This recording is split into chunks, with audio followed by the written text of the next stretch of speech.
Welcome to session 1 of the Financial Planning Development Case Course online. Today is the 21st of January. It's a Tuesday evening, and I'm Howard Sorkin. We're going to start this online class right now. I want to spend a few minutes and go through some expectations, introductions. I've had almost everybody either in a live class or in an online class, and this class is going to be different than the other ones you've been in that a lot of it is going to be your own work, your own time. You're not going to have 10 quizzes. You're not going to have every week a class. You're going to have to do this on your own to a greater degree. What you are going to have is time enough to work on the case study. And we're in the midst of trying to make the course a little different. One of the problems we've had is we have to abide by the guidelines and the rules for the Financial Planning Association, the College for Financial Planning and the CFP board, which indicates what we have to do and how we have to have the course put together to make it viable and so that you can do the work. But there's a lot of work, and every student we've had in the program has said unequivocally it's more work than we thought it was going to be. Sorry for the misspelled word introduction. But I am a certified financial planner practitioner. I do have my own clients. I do financial planning and other advisory work. What I don't want to do is waste your time and regurgitate all the things you've done in the last 5 classes. But I do want to give you the ability to ask questions and get me to answer them. And each week we are going to have up on the site, and possibly before each week, all the slides that are supposed to be for the chapters you're doing. So tonight's slides, and there's 116 of them, or 120, would be on the financial planning process and so forth. The expectation is you do the reading, you do the assignments, work at your own pace. The expectation that I have is you will make an appointment with me either in person or over the phone for at least 10 or 15 minutes so we can check your progress, you can get questions answered, and I can make sure you're on track for what you need to do. Now, some of you work downtown, and if you're in Chicago and prefer to see me, I'm downtown at least one day a week, and I can meet you at DePaul University and possibly somewhere else depending on my schedule. Otherwise, that's not going to be held against you or giving you extra points for seeing me face to face. What it is going to do is keep you on track. And I am going to pretty much hold you to at least 3 to 4 meetings. Again, 10 to 15 minutes. And my intent is the weeks we don't meet live is when we'll meet individually. The Harris case is going to be up on the site in another couple days. That is a comprehensive case that DePaul University has put together, and there is no right or wrong answer.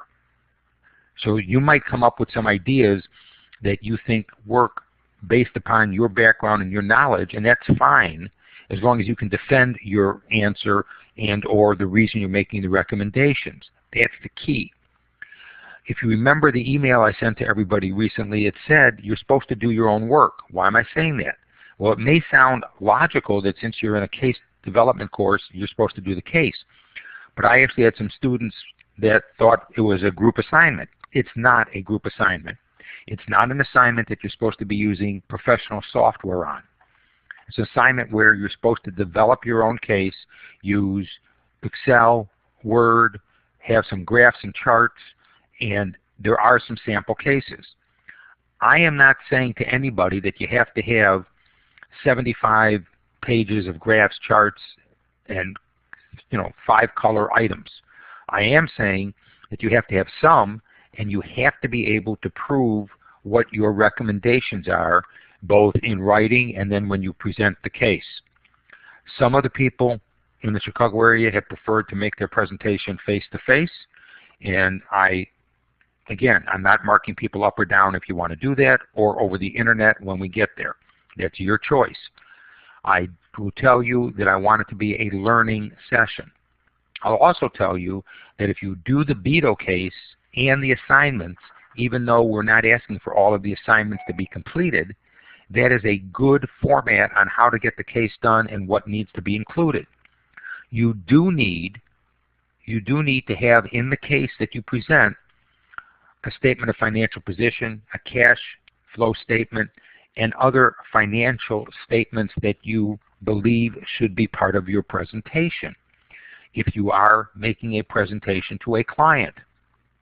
The case is supposed to be from you, the planner, to me and or other people as your client. That means we get to ask questions when you make the presentation, and you have to defend your strategies, your recommendations, but again, you don't have to have a canned presentation. Again, the BETO case will permit you to have a good background on what should be covered. The 3 cases online that have already been put online will also give you the ability to have a good idea of what should be covered. If you are not able to access this online, live, every session will be recorded, and the recordings should be up by sometime the next business day. We have tried to lighten the number of assignments and homework items that you're going to have so that you will be able to get the work done. The most important pieces of the work is to make sure you are comfortable enough so when you do your financial plan and you read the case study that you cover all the points, all the objectives, all the goals that the Harrises have for you. That is also why I want to meet with you either in person or over the phone so you have an idea of what is expected and I can guide you as you're doing the process. I've had students who said, well, can I sit down with you and go over my plan before I present it? The answer is no, because part of the assignment is you have to present the plan, and to go over it and have me critique it isn't what it's supposed to be. So once you get to the point where you want to make the presentation, it's important that you're ready and you're prepared.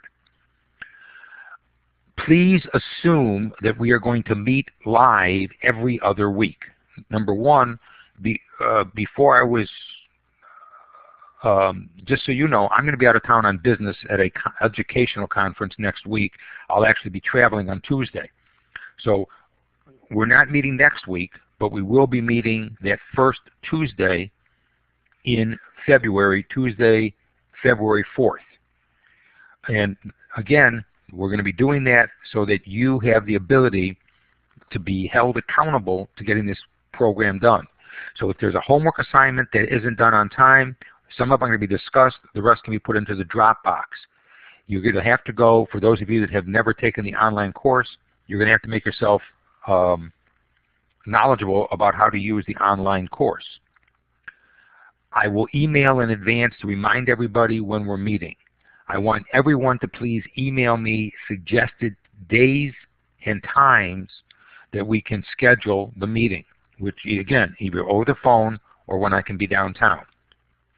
It is a part of the assignment.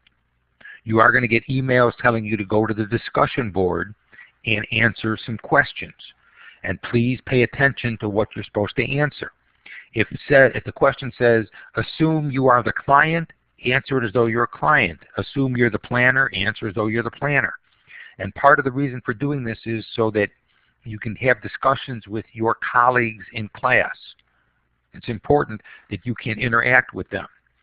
I have had students that have said, is it possible for me to contact the other students in class and we can discuss things on our own and so forth? I don't have a problem with that.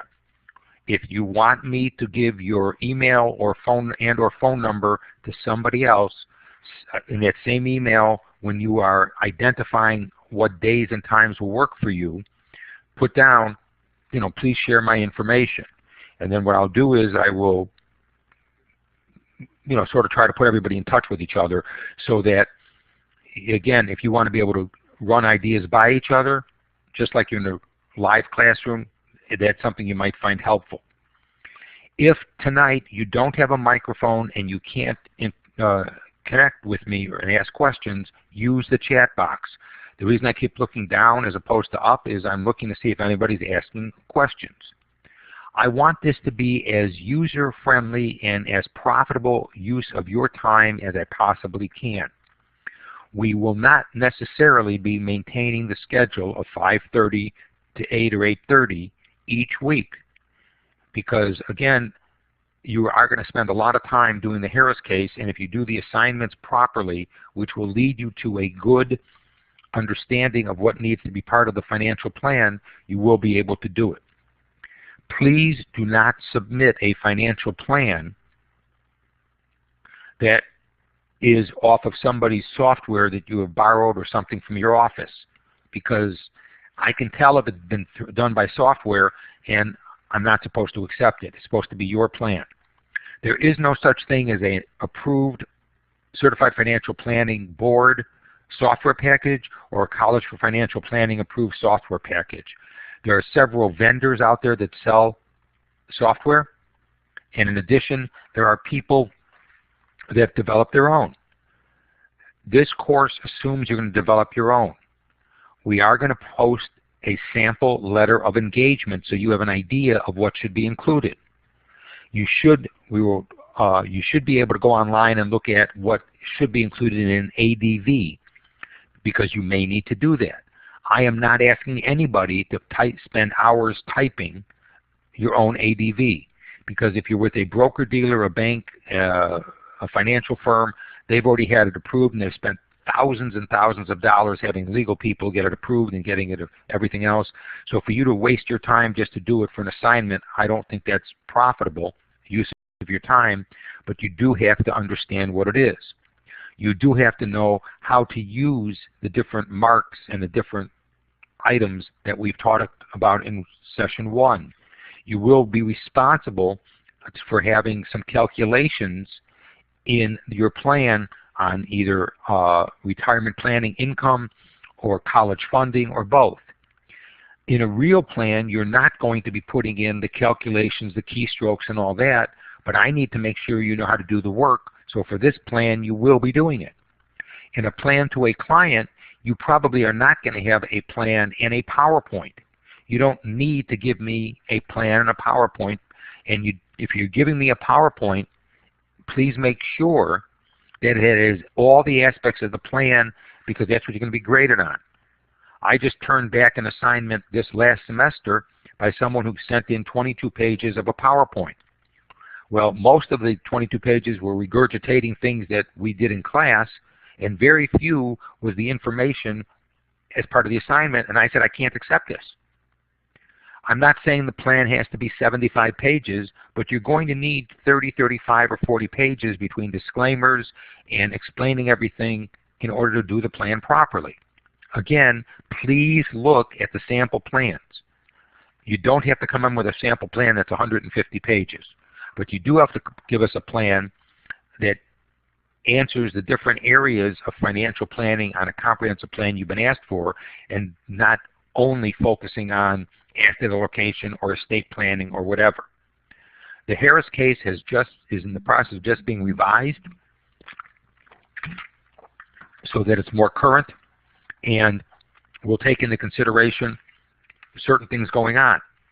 You will have, when you're doing, as an example, the Beto case, it tells you which tax year to be using the information, and they give you the information.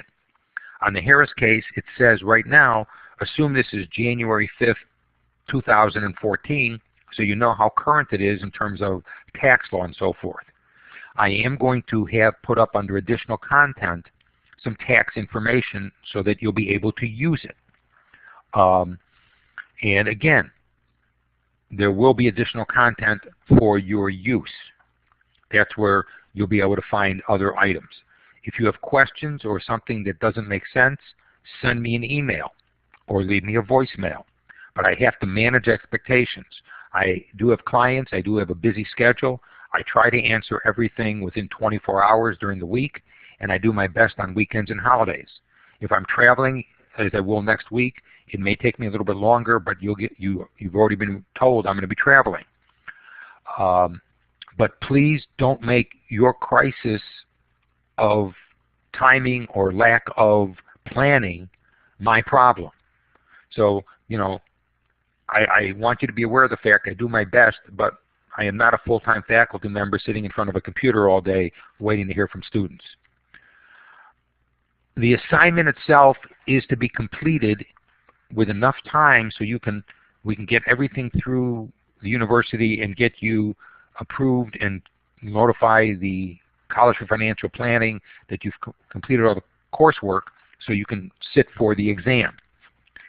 Speaking of the exam, most of you have responded to my email saying that you want to take the exam in July, which is fine. But I do want you to be aware of the fact that we received an email last week, and there was some articles in Investment News and some other association journals indicating that they are changing the format of the comprehensive exam. Currently, it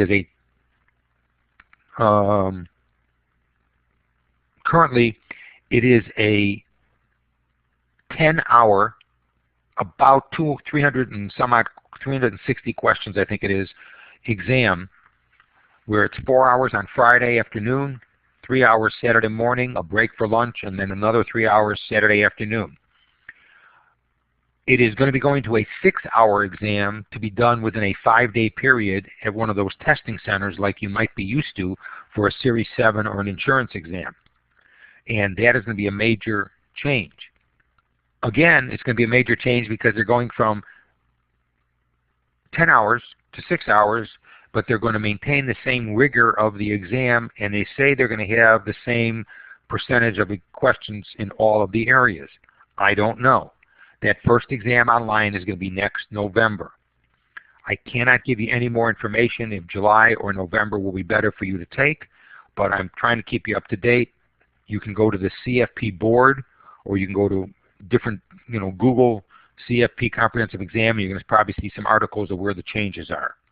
If I have more information through DePaul or any of the other associations I'm a member of, I will make sure I either put them online and or email you and or discuss it when we have a class. Any questions before I move on to tonight's material? If you have any questions, use the chat room. I don't see anything coming in yet. Let's do it this way. If you have no questions, or just send me a chat that says no questions, and if you have questions, put them up there right now. Okay. Good. Now, how many of you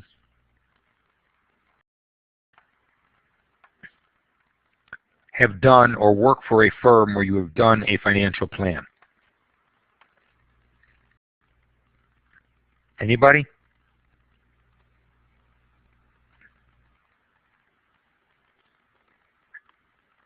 One person says many. One person says no. Okay. 2 people say yes. Good. Okay. So when we're talking about financial planning, the concept of doing the plan is something you're familiar with, and I need you to understand that it's a comprehensive plan. That means it's going to be looking at all of the areas that we talked about in the first class of cash flow statements, statement of financial position, tax situations, investments, estate planning, retirement planning, insurance planning as a risk management tool. And please don't focus just on life insurance or health or disability. You need to focus on all the items, and you need to remember we're focusing on the client's goals, and it's your job to draw the goals out. There are 117 slides listed for week 1. Most of these slides are the same thing you saw in the first class that you probably had me as your instructor. However, unless there's something you really want me to go over specifically, I am not going to just spend the next hour and a half regurgitating the slides. I am going to say that please make sure that when you do a statement of financial position, that you are aware of what is included. And please remember that on statements of financial position, the vested balance of someone's qualified plan is what should be listed, not the total value if it's different.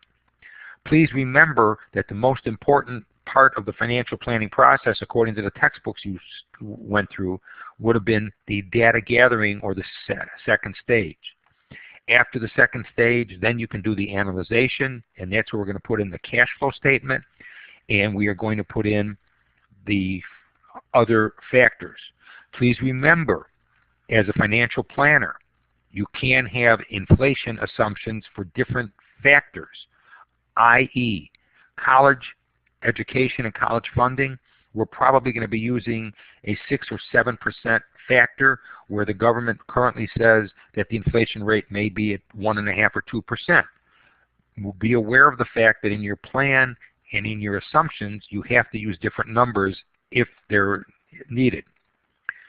We need, and one of the things we're going to talk about tonight are the strengths and weaknesses of the BETOs. And if you have not read the case, we're still going to go over it, and you're still going to have an opportunity to look at their strengths and weaknesses. When you do a plan, you're not going to necessarily say, Jack and Jill, these are your strengths, and you're idiots, these are your weaknesses, but you're going to have to build that in either to the discussion, the executive summary, or somewhere along the line. I recently had someone present the plan as though this was the one and only time that they're going to be making a presentation and talking to the client. And they kept saying, you know, when you get down the road to retirement, you may want to look at things this way or that way when we're talking about income. Well, again, remember, monitoring the plan is an important aspect, which means if you implement the plan and now you're monitoring the plan, you're going to be aware of 8, 9, 10 years from now when they retire what their needs are. Please remember, it's important that you know the difference between assets and liabilities, and I'm not making a joke here, and the difference between investment assets and use assets. And I would encourage you, when you're doing this calculation on the Harris case, you may even want to break down the difference between invested assets and use assets, and it might even be under retirement assets and so forth. This is a good way to have the format set up, and remember that you need to have fair market value, whatever that means. Please remember, ownership is important and how things are titled.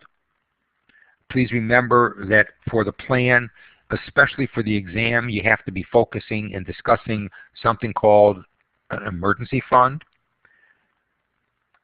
Please remember that you have to be able to differentiate long and short-term liabilities. And it is extremely important that you have a cash flow statement, which is going to be for a period of time, whether it's monthly or annually, and your statement of financial position is as of a certain date. Again, you can look at these slides as a summary to help you. I don't need to go through every one of them. I do need to tell you that as you're going through the plan and as you're going through the work, you have to remember the code of conduct and professional responsibility, and dealing with those 7 key words, that's where they're at, of integrity and objectivity, because your plan has to allude to that. Those of you that are going to be taking the comprehensive exam, please be aware that whether it's the new test or the current test, a lot of it's going to be on what is ethical, what is right, and how it fits the code. Now, if logic dictates, if you put your client's needs and actions first and listen to their goals and objectives and develop plans and investment ideas and everything else to help them accomplish their goals and objectives, and you can document them, and that you're always putting their interest first to the best of your ability, that you should be okay. To some degree, the exam is going to be asking you to do that, but they're going to really want you to think as a financial planner and make sure you understand the different nuances between the different aspects of the code. And that should be part of what you are doing in the plan that you're developing. Um,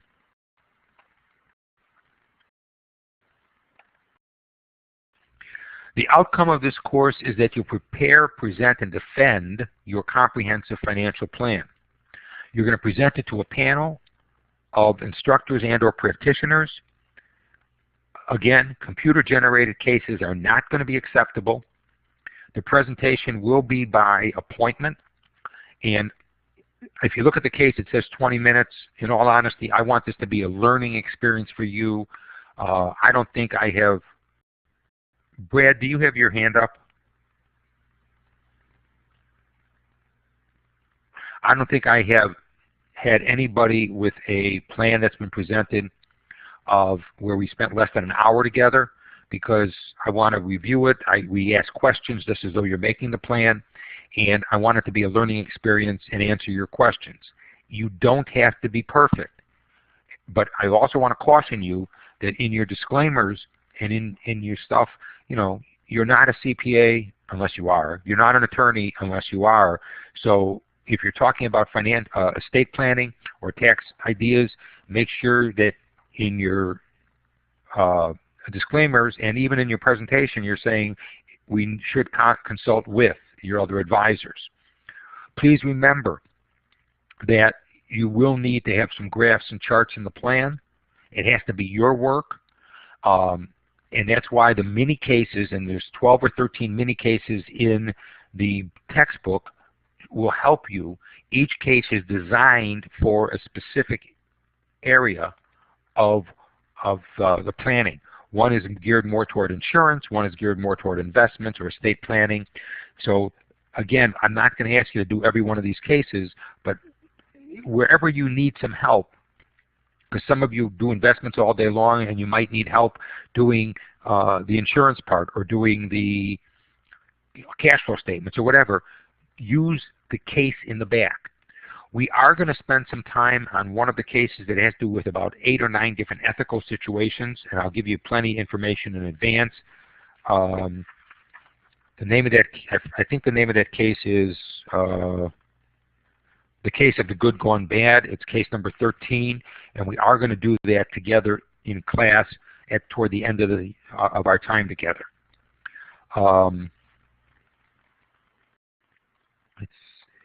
All of these slides are going to be up in the material. In addition to all the slides being up in the material, we are also I'm going to make sure they stay up there, and we're going to add to them, so you're going to see all the PowerPoints, and a lot of them you've already seen or modified with the DePaul material. Am I going too fast? Are you okay? Anybody have any questions before I proceed?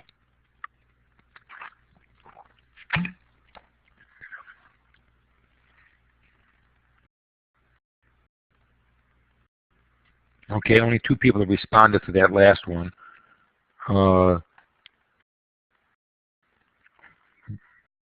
Okay. One of the homework assignments said, and I'm not necessarily doing these in the exact order that they were listed, but it says develop a list of strengths and weaknesses for the Beto household. During which steps of the systematic financial planning process might these be identified, or you go into more depth? So does anybody have or want to give me a few strengths? Let's start with strengths. Let's not go to the weaknesses yet. A couple of you said you read it over and done some of the work. So does anybody want to give me a couple strengths, either in the chat room or on a microphone?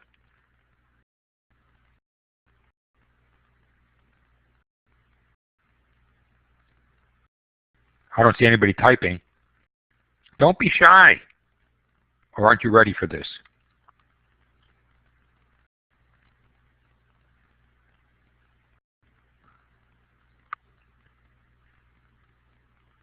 I don't want to have a lot of wasted time here.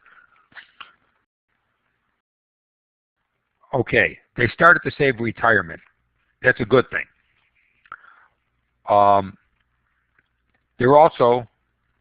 They're not well diversified. What do you mean by that?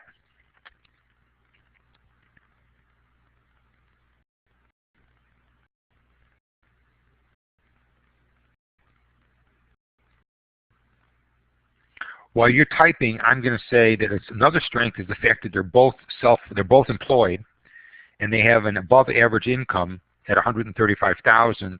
Now that may not be the greatest income in the world, but it's still above average, and it's probably okay for living in a small town in Missouri. Another strength, Tyler has an MBA. He seems to be successful. Mia also has a graduate degree. Currently she's employed part-time. They both seem to be having their salary going up. Their careers and their attitudes toward their careers were discovered again during the data gathering stage, step 2. A big strength, okay, they don't own many asset classes, investment choices are not clear. That's correct. And there's no real benchmark or way to monitor currently their investments. Good points. Another strength is they don't have to worry about child care. I have a grandson, and I am astounded by what the child care costs are. And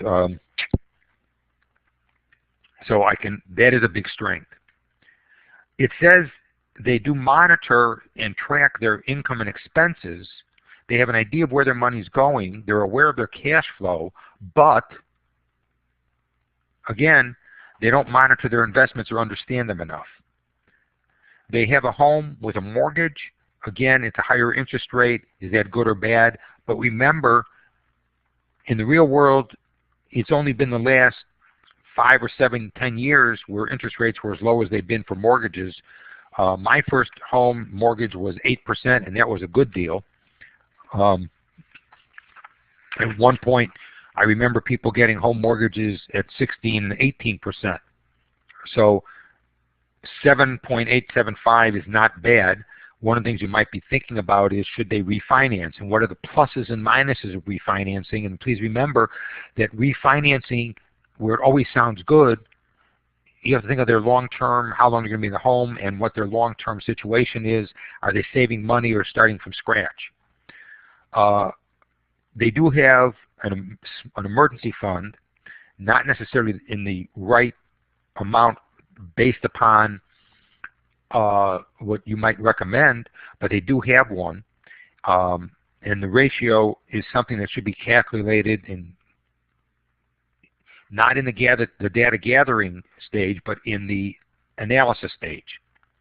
They both have 401k plans with employer matching contributions. They both have IRAs, traditional. They have taken advantage of that. They currently have strong cash positions and liquidity, which again you would have found that out during the analysis stage.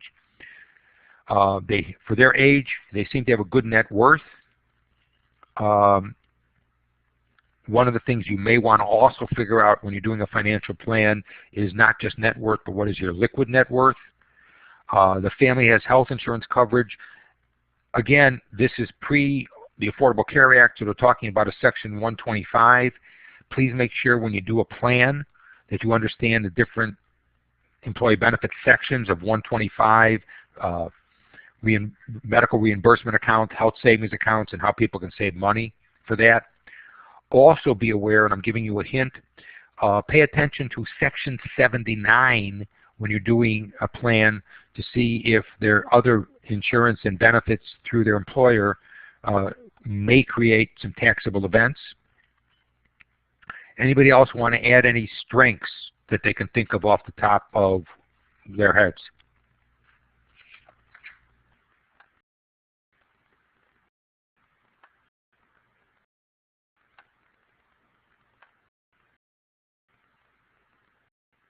Anybody?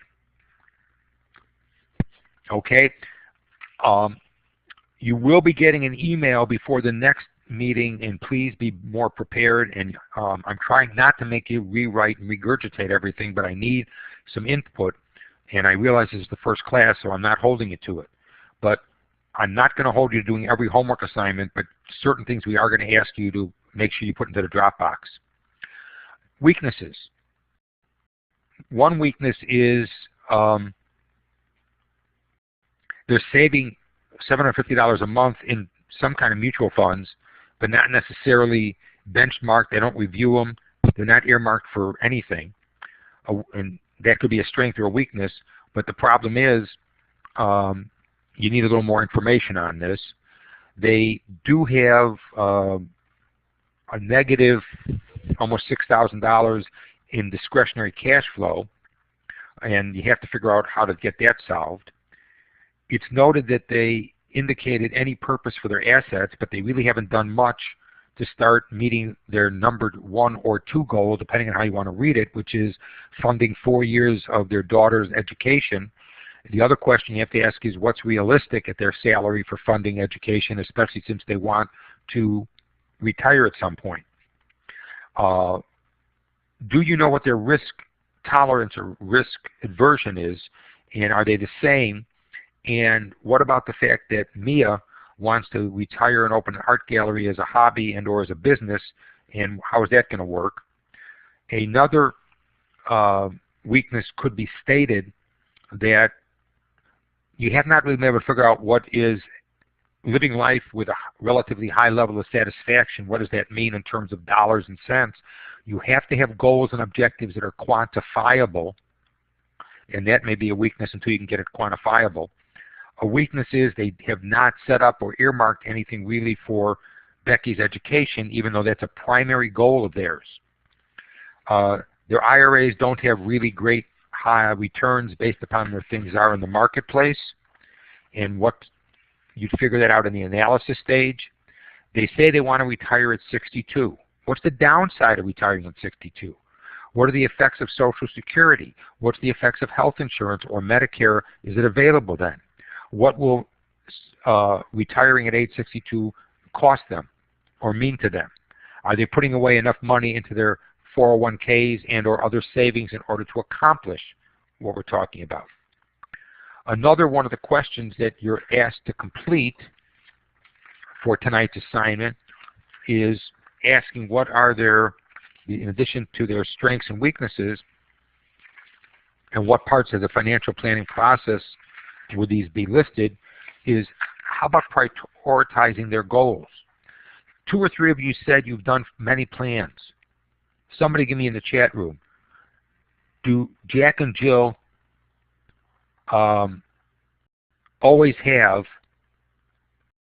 the same goals and objectives for their life, for their income at the same time, in the same order, and or for retirement?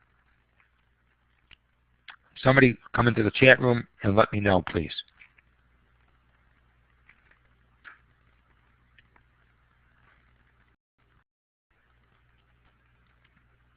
Somebody please come in and answer the question.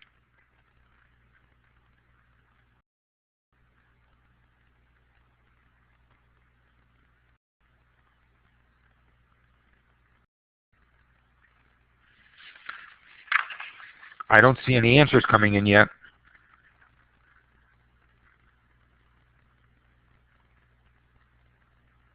I think a couple people are typing.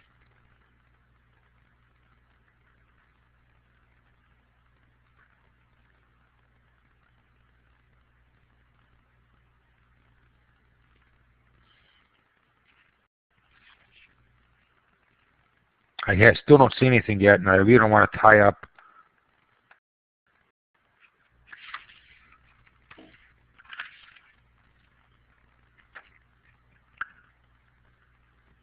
Okay. Number one, people don't normally have the exact same retirement goals or even financial goals and objectives. And it's not always the male in the family that is more aggressive in investments. And in some cases, you're going to find that the number 1 and the number 2 and even the number 5 goals listed, if you ask the clients to rank them after you've put them down on paper, they might be exact opposites. So how do you do a plan and come up with what you need to do? That's a question and that's a challenge. And that's something you're going to have to answer in the Harris case. And one of the things that you have to figure out is how do you ask the questions to make sure you can prioritize these. One of the things that we don't know is what have they really done to take care of the financial welfare of Becky if something happens to both of them, including naming a guardian if necessary, as well as is there enough income, enough assets going to be to protect her, as well as have they set up or done something for her college education. Now that is a very critical goal that they have stated, but they haven't necessarily followed up on it. They also say that they're very into savings and want to keep a strong cash reserve. They're close to having an emergency fund for 6 months of their expenses, but they're not there yet.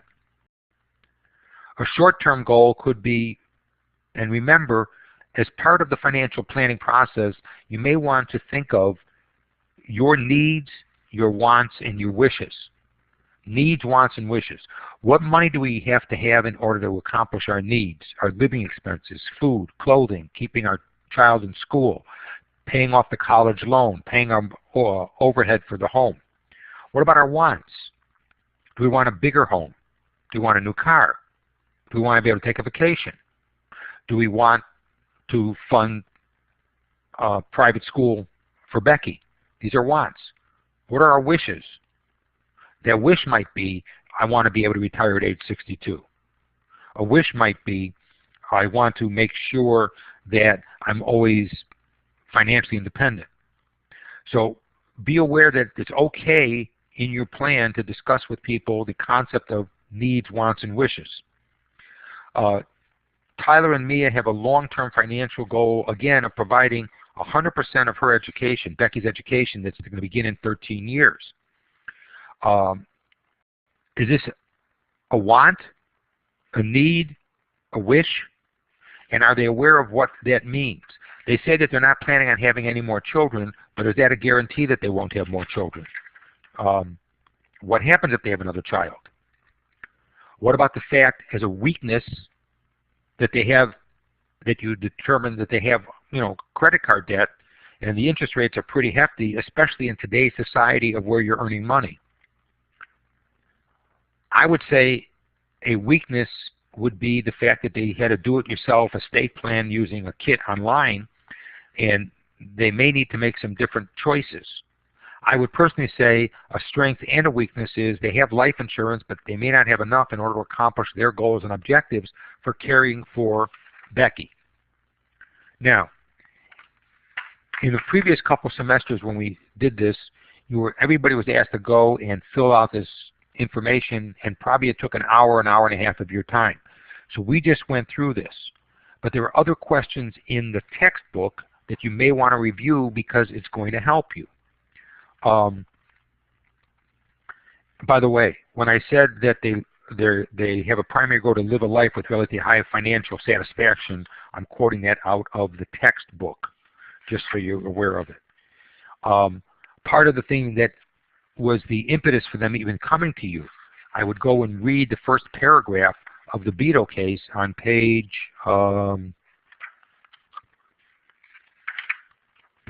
33, and why did they come to you and what are their concerns? Because that'll give you an indication, if you know their concerns, of what they're really looking for.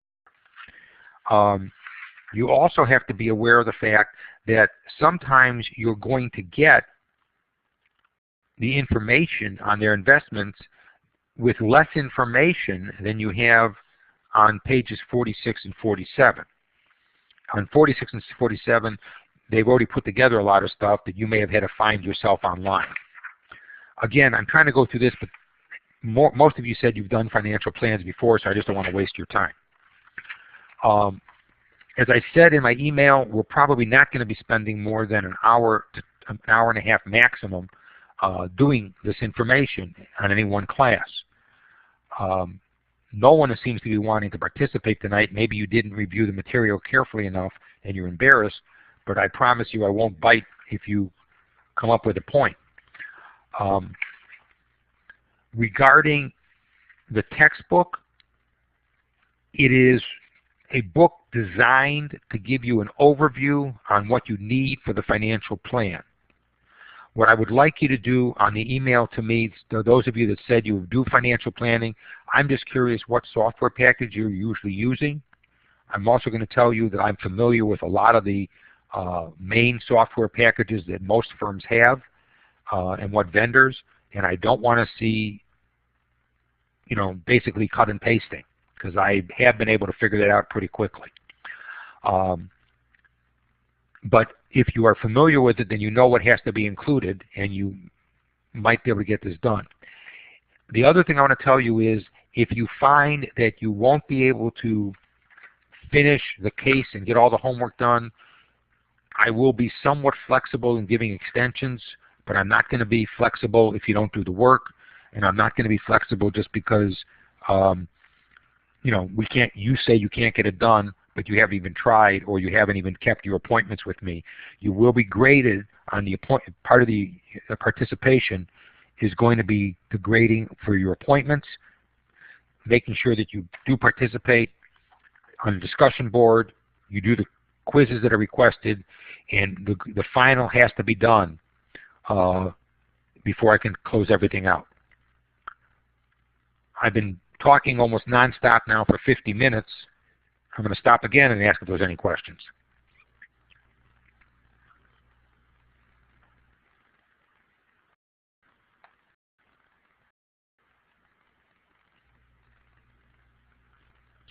At least respond and let me know you have no questions or no issues, please.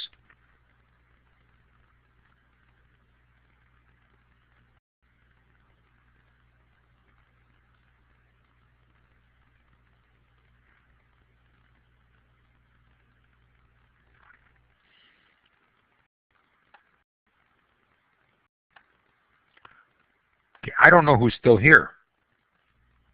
Okay.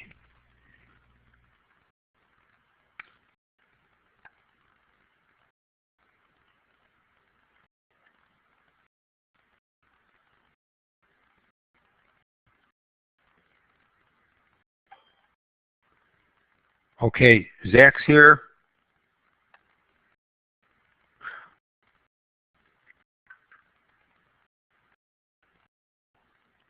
I see somebody just put up an email or a little item that said never, but I don't know what the never was to what question I asked. I have had situations where Jack and Jill don't have the same goals and don't even have them in the same order. And I see one person said, agreed with me. And it looks like 2 or 3 of you are still here. Okay, to summarize, send me an email with some times and days that will work for you to meet with me over the phone, or if you want to do it in person. I'm going to be downtown this semester on Thursdays, and that's when I would prefer it. Make sure you tell me what kind of software package you've been doing, if you've been doing planning, and feel free to ask whatever questions you have. If no one has any questions or anything they want to go over, I have accomplished what I needed to accomplish in our introductory class. I will be sending emails to all of you. Again, if you want me to share your information with other students, I think there's 7 people signed up. It looks like there's 4 of you in the classroom tonight, which is not unusual. Right now, it looks like, yeah, there are 4 people in the classroom right now. And I will share the information only if you give me permission. So with that, I'm going to stop the recording for session number 1.